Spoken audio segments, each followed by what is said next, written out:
To what extent does privilege influence whether or not you have a good life? Does having a lot of money or living in a location that's safe, has plenty of water and food, mean that you're going to live any better?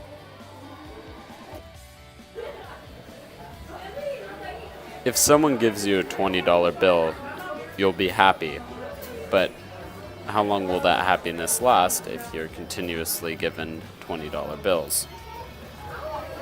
Often, the struggles that result from poverty lead to depression or unhappiness. So having more money would alleviate that struggle, theoretically making you happier. But the more money you have doesn't necessarily mean the happier you are. Is there some limit where no matter how much more money you have, you're no happier than you were before?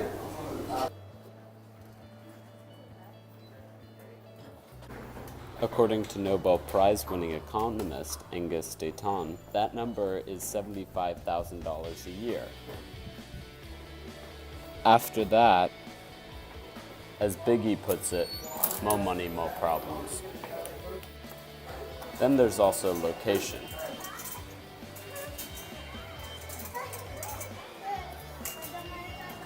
I live in the US, which is not an active war zone. In a lot of parts of Nigeria, I would be worried about my safety because of an active war going on with the Boko Haram insurgency. However, does that mean if I'm a poor Nigerian, I can't live a good life? I think what's more important is how you live, despite what seems to be happening outside of your control. However, being in the US does not mean you're free from problems of location. In New York, there's not a lot of drought. However, in California, people every day have to cut down on showers and other types of water use to conserve. However, there's never famine in the US. Whereas in Nigeria, a 2005 and 6 food crisis affected at least 3 million people. Can one really lead a good life if they don't have their basic needs met? According to Maslow, these basic needs are food, water, warmth, rest, security, and safety. I have all these, but does this mean I'm living a good life? Or I have more privilege than most? Being able to find something you enjoy and can take part of is something that I find essential to a good life.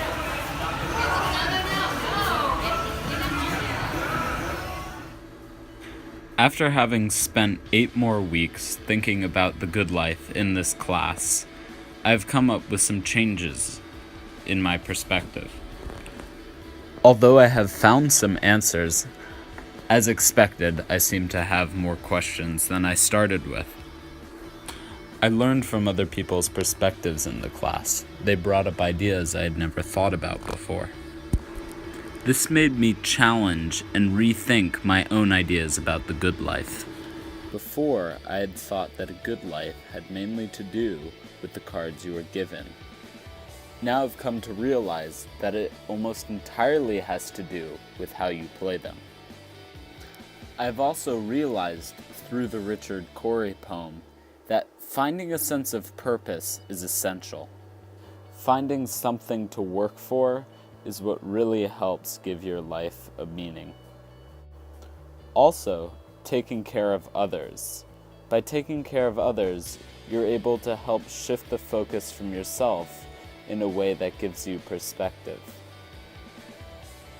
Through travel and new experiences, one is able to gain the perspective to see how to create a good life for not just yourself, but for everyone in it.